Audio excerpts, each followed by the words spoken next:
Hi, Neal. Hi, Welcome. thank you. Very happy to have you live here now today. Yes, Where are you at the I'm moment? in Prague, in Czech Republic. Oh gosh, so you're traveling all the world Yeah. backwards and Yes, forwards. I travel a lot this time of year. And soon, I think in about just a little bit less than a month, you're going to be in That is Tallinn. correct. Have you been in Tallinn No, before? my first time. First time in Tallinn, first time in Estonia. So I'm looking quite forward to it. I've heard good things from friends who have been there. So we're using Skype here to talk with each other. So you have encountered a lot of Tallinn or Estonia already every day. I believe you Skype, Hmm. but That's there's right. much more in Tallinn, and you're gonna love it. We have great companies, software companies, and great people in Tallinn. You're gonna love I it. can't wait. Now, Neal, I want to talk to you briefly about your keynote. You're going to have the opening keynote of this year's Topconf Tallinn Hmm. conference. And the title of it, This is Water. Yes. Ve- Tell me briefly about Very it. confusing for a technology keynote. I stole this idea from one of my favorite 20th century fiction authors, David Foster Wallace, who did a commencement address at a university called This is Water. And he tells a story of two young fish are swimming, and an older fish swims by and says, "Good morning, boys, how's the water?" And then swims away, and one of the younger fish looks at the other and says, "What's water?"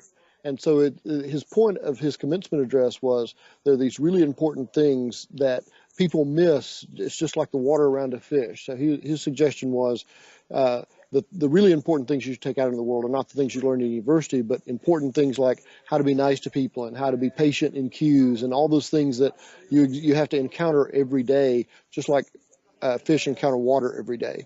So I've stolen that metaphor because I've noticed that in software projects, we have lots and lots of situations exactly like this, where we're doing the same things every day without really understanding why we're doing them anymore. And sometimes they lead to ridiculous inefficiencies. What I'm trying to do in this keynote is point out all of those things that you've just gotten used to, like water, and you don't even question them anymore. And sometimes there's a real benefit to questioning some of those kind of implicit assumptions that you have. So if I understand you correct, this talk in general, it's addressing a general attitude of software developer, of the industry as such, Yes. by showing them actually, hey guys, there's more behind. Absolutely, and I touch on technical subjects like the introduction of lambdas in Java.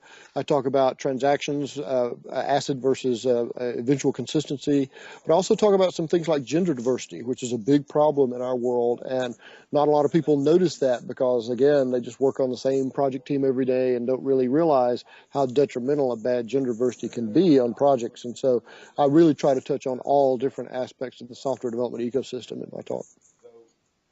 Extremely interesting. Now, on your abstract you submitted, which is published on the website, the last sentence is very intriguing. Yes. You wrote, I quote, you might have trouble getting your friends who didn't attend to understand. Yes. So will your keynote be so sophisticated and abstract, and so nobody will be able to follow you, or just the people inside the room? No, quite the contrary. So many of the things you're going to come back with, you're going to come back to your company and say, we should stop doing transactions everywhere. And people are going to go, are you crazy? That's the water that we live in every day. I'm going to show you how to untangle some of those things. And so quite the contrary, it's going to be things that are really super common on your projects that you just never see anymore because they just have become part of the background. And I'm going to try to help you fix those. One of the things I bring up is one of the benefits of having an out-of-town consultant is they come in and look at all the crazy things you're doing and can point that out. I'm going to try to turn you into your own out-of-town consultant. That's really interesting. So actually the benefit will be much more than just listening at your talk. It will be really how to actually apply certain things within your company and eventually getting help Yes, absolutely. from ThoughtWorks Yep. by really seeing, acknowledging of what you're doing at any time and to know you're doing it in a correct way. Yep. One of the things that we really try to emphasize is a holistic view of engineering practices on projects to make sure that they're all working in concert with one another and pulling in the same direction. And it's very easy to fall into a trap of not doing that. And I'm trying to correct the ship and get it on the right track again. Oh, great. It sounds really interesting. Neal, thank you very much. That has been really interesting. We're going to put this one now live on our website. That's awesome. And lots of people They want to see you in Tallinn. I got so many feedbacks from people. Oh, Neal is Wow. coming.